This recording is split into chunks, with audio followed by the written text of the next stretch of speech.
ಸ್ನೇಹಿತರೆ, ಕೊನೆಗೂ ಕೂಡ ಲಕ್ಷ್ಮಣ್ ಸವದಿ ಅವರ ಒಂದು ತಾಳ್ಮೆಯ ಕಟ್ಟೆ ಒಡೆದಿದೆಯೇನೋ ಅಂತಕ್ಕಂಥ ಒಂದು ಭಾವನೆ ಇವತ್ತು ಲಕ್ಷ್ಮಣ್ ಸವದಿ ಅವರು ಮಾತಾಡಿರ್ತಕ್ಕಂಥ ಮಾತುಗಳಿಂದ ವ್ಯಕ್ತವಾಗ್ತಾ ಇದೆ.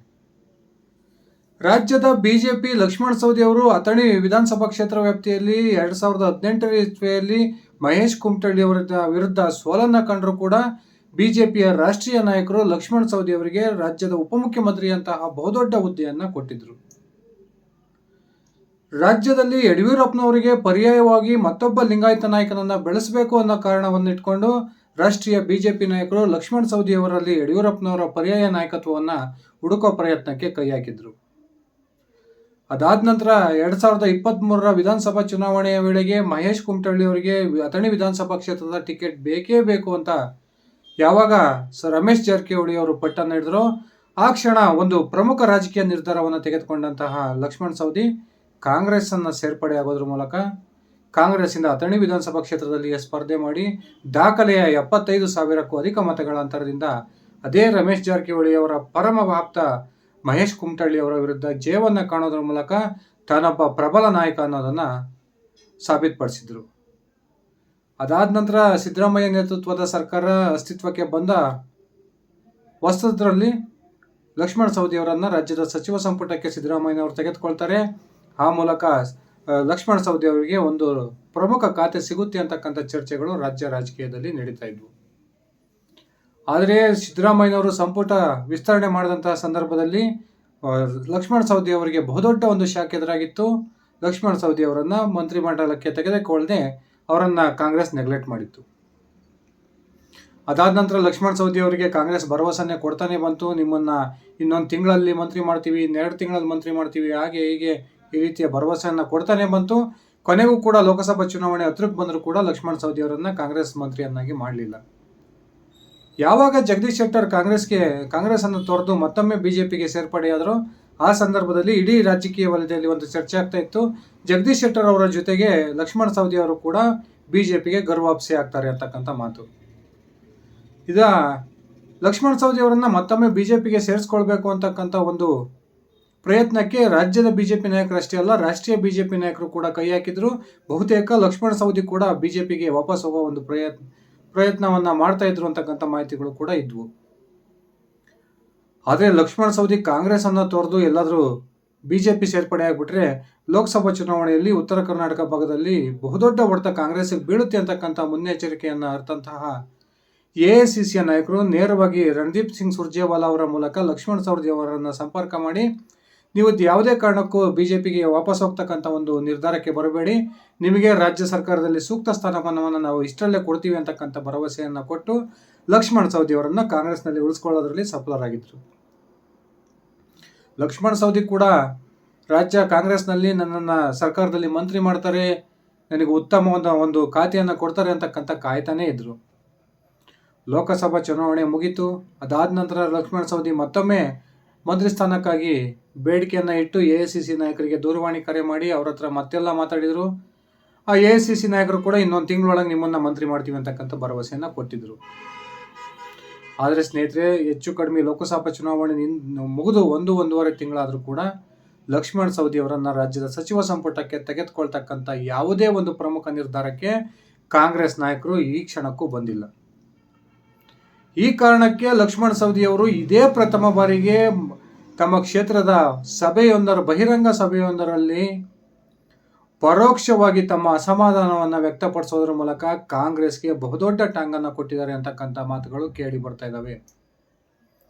ಬನ್ನಿ ಸ್ನೇಹಿತರೆ, ಹಾಗಾದರೆ ಲಕ್ಷ್ಮಣ್ ಸವದಿ ಕಾಂಗ್ರೆಸ್ಗೆ ಯಾವ ರೀತಿಯ ಟಾಂಗನ್ನು ಕೊಟ್ಟರು, ತಮ್ಮ ಮಂತ್ರಿ ಸ್ಥಾನದ ಕುರಿತು ಲಕ್ಷ್ಮಣ್ ಸವದಿ ಅವರ ನಿಲುವೇನಾಗಿದೆ ತಿಳ್ಕೊಂಡು ಬರೋಣ. ಅದಕ್ಕಿಂತ ಮುಂಚೆ ನೀವು ನನ್ನ ಇಟ್ಗೆ ಮತ್ತು ಯೂಟ್ಯೂಬ್ ಚಾನಲ್ಗೆ ಸಬ್ಸ್ಕ್ರೈಬ್ ಮಾಡ್ಕೊಂಡಿಲ್ಲ ಅಂದರೆ ದಯವಿಟ್ಟು ಸಬ್ಸ್ಕ್ರೈಬ್ ಮಾಡಿಕೊಂಡು ಬೆಲ್ ಬಟನ್ನ ಕ್ಲಿಕ್ ಮಾಡಿ. ನಾನು ಕೊಡ್ತಕ್ಕಂಥ ಮಾಹಿತಿ ನಿಮ್ಗೆ ಇಷ್ಟ ಆಗಿದ್ದರೆ ಈ ವಿಡಿಯೋಗೆ ಲೈಕ್ ಮಾಡಿ, ಶೇರ್ ಮಾಡಿ, ಕಮೆಂಟ್ ಮಾಡಿ. ಸ್ನೇಹಿತರೆ, ಬಿಜೆಪಿ ಲಕ್ಷ್ಮಣ್ ಸವದಿ ಸೋತಿದ್ದಂಥ ಸಂದರ್ಭದಲ್ಲೂ ಕೂಡ ಅವರನ್ನು MLC ಮಾಡೋದ್ರ ಮೂಲಕ ರಾಜ್ಯದ ಒಂದು ಉಪಮುಖ್ಯಮಂತ್ರಿಯನ್ನಾಗಿ ನೇಮಕ ಮಾಡಿತ್ತು. ಲಕ್ಷ್ಮಣ್ ಸವದಿ ಉತ್ತರ ಕರ್ನಾಟಕ ಭಾಗದ ಅತ್ಯಂತ ಪ್ರಭಾವಿ ಲಿಂಗಾಯತ ಮುಖಂಡ ಅನ್ನೋದರಲ್ಲಿ ಎರಡು ಮಾತಿಲ್ಲ. ಲಕ್ಷ್ಮಣ್ ಸವದಿ ಯಾವಾಗ ಬಿಜೆಪಿಯನ್ನು ತೊರೆದು ಕಾಂಗ್ರೆಸ್ ಅನ್ನು ಸೇರ್ಪಡೆ ಆದರೂ ಆ ಸಂದರ್ಭದಲ್ಲಿ ಕಳೆದ ವಿಧಾನಸಭಾ ಚುನಾವಣೆಯಲ್ಲಿ ಉತ್ತರ ಕರ್ನಾಟಕ ಭಾಗದ ಗಾಣಿಕ ಮತಗಳು ಹೆಚ್ಚಾಗಿ ಕಾಂಗ್ರೆಸ್ಗೆ ಚಲಾವಣೆಯಾಗೋದ್ರ ಮೂಲಕ ಸುಮಾರು 15ರಿಂದ 20 ವಿಧಾನಸಭಾ ಕ್ಷೇತ್ರಗಳಲ್ಲಿ ಕಾಂಗ್ರೆಸ್ಗೆ ಬಹುದೊಡ್ಡ ಲಾಭ ಆಯಿತು. ಆ ಮೂಲಕ ಉತ್ತರ ಕರ್ನಾಟಕದಲ್ಲಿ ಹೆಚ್ಚಿನ ಸ್ಥಾನವನ್ನು ಕಾಂಗ್ರೆಸ್ ಗೆಲ್ಲೋದಕ್ಕೆ ಲಕ್ಷ್ಮಣ್ ಸವದಿ ಅವರು ಬಹುದೊಡ್ಡ ಒಂದು ಟ್ರಂಪ್ ಕಾರ್ಡ್ ಆದರು ಅಂದರೆ ತಪ್ಪಾಗೋದಿಲ್ಲ. ಅದಾದ ನಂತರ ಲಕ್ಷ್ಮಣ್ ಸವದಿ ಅವರ ಒಂದು ನಾಯಕತ್ವವನ್ನು ಗುರುತಿಸಿ ಕಾಂಗ್ರೆಸ್ ಅವರನ್ನು ಮಂತ್ರಿ ಮಾಡುತ್ತೆ ಅಂತಕ್ಕಂಥ ಒಂದು ನಿರೀಕ್ಷೆಯಲ್ಲಿ ಲಕ್ಷ್ಮಣ್ ಸವದಿ ಬೆಂಬಲಿಗರಿದ್ದರು. ಆದರೆ ಸರ್ಕಾರ ಅವರನ್ನು ಮಂತ್ರಿ ಮಾಡಲಿಲ್ಲ. ಕೊನೆಗೆ ಲೋಕಸಭಾ ಚುನಾವಣೆ ಆದ ನಂತರ ನಿಮಗೆ ಮಂತ್ರಿ ಮಾಡ್ತೀವಿ ಅಂತ ಹೇಳಿದ್ರು. ಇವತ್ತವರೆಗೂ ಕೂಡ ಅದು ಮಾಡಿಲ್ಲ. ಲಕ್ಷ್ಮಣ್ ಸವದಿ ಅವರು ಕೂಡ ಇಲ್ಲಿವರೆಗೂ ವೆಯ್ಟ್ ಮಾಡಿದರು. ಆದರೆ ಕಾಂಗ್ರೆಸ್ ಸರ್ಕಾರದಲ್ಲಿ ಯಾವಾಗ ಇವರನ್ನು ಮಂತ್ರಿ ಮಾಡ್ತಕ್ಕಂಥ ಲಕ್ಷಣಗಳೇ ಇಲ್ಲ ಅಂತಕ್ಕಂಥ ಒಂದು ಸೂಕ್ಷ್ಮ ಸುಳಿವು ಲಕ್ಷ್ಮಣ್ ಸವದಿ ಅವರಿಗೆ ಸಿಕ್ತು. ಅದಾದ ನಂತರ ಇವತ್ತು ಅಥಣಿಯ ಒಂದು ಕಾರ್ಯಕ್ರಮದಲ್ಲಿ ಲಕ್ಷ್ಮಣ್ ಸವದಿ ನೇರವಾಗಿ ಕಾಂಗ್ರೆಸ್ ನಾಯಕರಿಗೆ ಮನ ಮುಡ್ತಕ್ಕಂಥ ಒಂದು ಡೈಲಾಗನ್ನು ಹೊಡೆಯೋದ್ರ ಮೂಲಕ ಕಾಂಗ್ರೆಸ್ ವಿರುದ್ಧ ತಿರುಗಿ ಬಿದ್ದಿದ್ದಾರೆ ಅಂತಕ್ಕಂಥ ಒಂದು ಮಾತುಗಳು ಕೇಳಿ ಬರ್ತದೆ. ಲಕ್ಷ್ಮಣ್ ಸವದಿ ಒಂದು ಮಾತು ಹೇಳಿದ್ರು ಇವತ್ತು ಸಭೆಯಲ್ಲಿ, ನಾನು ಮಂತ್ರಿ ಸ್ಥಾನಕ್ಕಾಗಿ ಯಾರ ಕಾಲನ್ನು ಕೂಡ ಹಿಡಿಯೋದಿಲ್ಲ. ನಾನು ಆ ರೀತಿ ಕಾಲನ್ನು ಹಿಡಿತೀನಿ ಅಂತ ಯಾರಾದರೂ ಭಾವಿಸಿದ್ರೆ ಅದು ಅವ್ರ ಬಹುದೊಡ್ಡ ತಪ್ಪು. ನಾನು ಸಿದ್ದೇಶ್ವರ ಸ್ವಾಮೀಜಿಯವರ ಶಿಷ್ಯ. ನಾವು ಸ್ವಾಮೀಜಿಯವರು ಹಾಕ್ಕೊಟ್ಟಿರ್ತಕ್ಕಂಥ ಮಾರ್ಗದರ್ಶನದಲ್ಲಿ ನಡೀತಕ್ಕಂಥವ್ನು ನಾನು ಅನುಭವಿಸ್ತಾ ಇರ್ತಕ್ಕಂಥ ಯಾವುದೇ ಒಂದು ಮಂತ್ರಿ ಸ್ಥಾನ ರಾಜ್ಯದಲ್ಲಿಲ್ಲ. ನಾನು ಈಗಾಗಲೇ ಸಾಕಷ್ಟು ಖಾತೆಗಳನ್ನು ನಿರ್ವಹಿಸಿರ್ತಕ್ಕಂಥ ಅನುಭವ ನನಗಿದೆ. ನನಗೆ ಮಂತ್ರಿ ಸ್ಥಾನ ಏನು ದೊಡ್ಡದಲ್ಲ ಅಂತಕ್ಕಂಥ ಮಾತನ್ನು ಹೇಳೋದ್ರ ಮೂಲಕ ಇದೀಗ ಕಾಂಗ್ರೆಸ್ನ ವಿರುದ್ಧ ಪರೋಕ್ಷವಾಗಿ ಗುಡುಗಿದ್ದಾರೆ ಅಂತಕ್ಕಂಥ ಚರ್ಚೆಗಳು ರಾಜ್ಯ ರಾಜಕೀಯದಲ್ಲಿ ನಡೀತಾ ಇದ್ದಾವೆ.